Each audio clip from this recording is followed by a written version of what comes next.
2026 വിഷു വർഷഫലം. പൂരം നക്ഷത്രക്കാർക്ക് 2026 ഈ വിഷു വർഷത്തില് സാമ്പത്തിക രംഗത്ത്, ഔദ്യോഗിക രംഗത്തും ഒക്കെ ഉയർച്ച ഉണ്ടാകുന്നതാണ്. പാർട്ട്ണർഷിപ്പ് ബിസിനസ്സുകൾ, കൂട്ടു ബിസിനസ്സുകളൊക്കെ ചെയ്യുന്നവർക്ക് ചിലപ്പോൾ ചില പങ്കാളിത്ത ബിസിനസ്സുകളൊക്കെ വേണ്ടാന്ന് വയ്ക്കേണ്ടി വരുന്നതും അതിൽ നിന്ന് ചിലപ്പോൾ ചില സാമ്പത്തിക ബാധ്യതകളൊക്കെ അനുഭവയോഗ്യമാകുന്നതുമാണ്.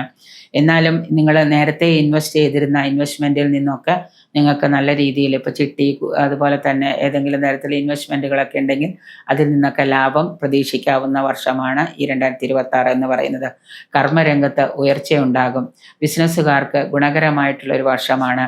വിദേശയാത്ര ആഗ്രഹിക്കുന്നവർക്ക് അത് സഫലമാകുന്ന കാലമാണ്. തൊഴിൽ രംഗത്ത് ധനനേട്ടം വന്നു ഭവിക്കാം. സാമ്പത്തിക ബാധ്യത കുറേശ്ശെയായിട്ട് കുറയുന്നതാണ്. സാമ്പത്തിക രംഗമൊക്കെ താറുമാറായി കിടന്നിരുന്നവർക്ക് അതൊന്ന് ഉഷാറാക്കാനുള്ള പ്രവർത്തനങ്ങളൊക്കെ ചെയ്യാനായിട്ട് സാധിക്കുന്നതാണ്. ഗ്രഹോപകരണങ്ങൾ വാങ്ങാനുള്ള അവസരങ്ങൾ ഉണ്ടാകുന്നുണ്ട്. പുതിയ സംരംഭങ്ങളൊക്കെ തുടങ്ങിയവർക്ക് അതിൽ നിന്ന് നേട്ടം പ്രതീക്ഷിക്കാം. കലാരംഗത്തുള്ള കലാകാരന്മാർക്ക് അനുകൂലമായൊരു വർഷം തന്നെയാണ്. വീട്, വാഹനം ഇവയൊക്കെ വാങ്ങാനായിട്ട് സാധ്യതകൾ വന്നു ചേരുന്നുണ്ട്. സന്താന ഭാഗ്യം കാത്തിരുന്നവർക്ക് സന്താനങ്ങളെ കൊണ്ട് ഗ്രഹം അനുഗ്രഹീതമാകുന്നതാണ്. നൃത്ത, സംഗീത, കലാരംഗത്തുള്ളവർക്ക് നല്ല ഒരു അനുകൂലമായ കാലം തന്നെയാണ് ഈ 2026 എന്ന് പറയുന്ന വിഷുവർഷം. സാമ്പത്തിക രംഗത്ത് ജാഗ്രത പുലർത്തുന്നത് നന്നായിരിക്കും. കാരണം പലതരത്തിലുള്ള ബിസിനസ്സുകളിലൊക്കെ പണം ഇൻവെസ്റ്റ് ചെയ്തിട്ട് കയ്യിലുള്ളതെല്ലാം പോയി കഴിഞ്ഞ വർഷമധ്യത്തോടു കൂടി നിങ്ങൾക്ക് ചിലപ്പോൾ സാമ്പത്തിക ബാധ്യതകൾ ഏറ്റെടുക്കേണ്ടതായിട്ട് വരാം. അതുകൊണ്ട് സാമ്പത്തിക രംഗം ഒന്ന് ശ്രദ്ധിക്കുന്നതും അതിലൊന്ന് ജാഗ്രത പുലർത്തുന്നതും നന്നായിരിക്കും. ശത്രുക്കളെ കൊണ്ടുണ്ടായിരുന്ന ദോഷങ്ങളൊക്കെ മാറി ശത്രുദോഷമൊക്കെ അകലുന്നതാണ്. സ്വന്തം ഉത്തരവാദിത്തങ്ങൾ നമ്മൾ തന്നെ ചെയ്തു തീർക്കുക.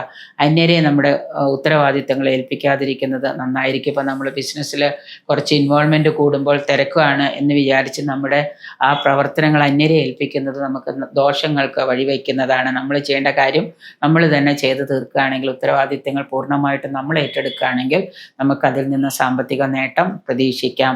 സുഹൃത്തുക്കളുമായിട്ട് പുനർബന്ധം നേരത്തെ വിട്ടുപിരിഞ്ഞു പോയ സുഹൃത്തുക്കൾ വീണ്ടും തിരിച്ചു വരികയും അവരുമായിട്ട് ബന്ധം പുനഃസ്ഥാപിക്കുകയൊക്കെ ചെയ്യാൻ സാധിക്കുന്നതാണ്. ആരോഗ്യ പ്രശ്നങ്ങൾ ഒരു പരിധിവരെ നിങ്ങളെ വല്ലാതെ അലട്ടുന്ന ഒരു കാലമാണ്. പുതിയ വീട്, ഭവനം പണി കഴിപ്പിച്ച് അത് ഗൃഹപ്രവേശം നടത്താനൊക്കെ യോഗം കാണുന്നുണ്ട്. ചെറുകിട കച്ചവടക്കാരായിട്ടുള്ള ആളുകൾക്ക് ബിസിനസ്സിൽ നല്ല രീതിയിൽ ശ്രദ്ധ പതിപ്പിക്കുന്നില്ലെങ്കിൽ സാമ്പത്തിക ബാധ്യത വന്നു ഭവിക്കാം.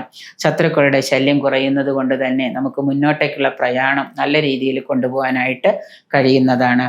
ഈ വർഷം പൊതുവിൽ ഔദ്യോഗിക രംഗത്തും കർമ്മരംഗത്തും ഒക്കെ വിജയം വന്നു ഭവിക്കുന്ന വർഷമാണ്. ശാന്തി പരിഹാരമായിട്ട് ശിവങ്കല്, ക്ഷീരധാര, ജലധാര, അതുപോലെ തന്നെ കൂവളമാല അർച്ചന, ശിവരാത്രി വ്രതം ഇതൊക്കെ എടുക്കുന്നത് കൂടുതൽ ഉത്തമമായിരിക്കും.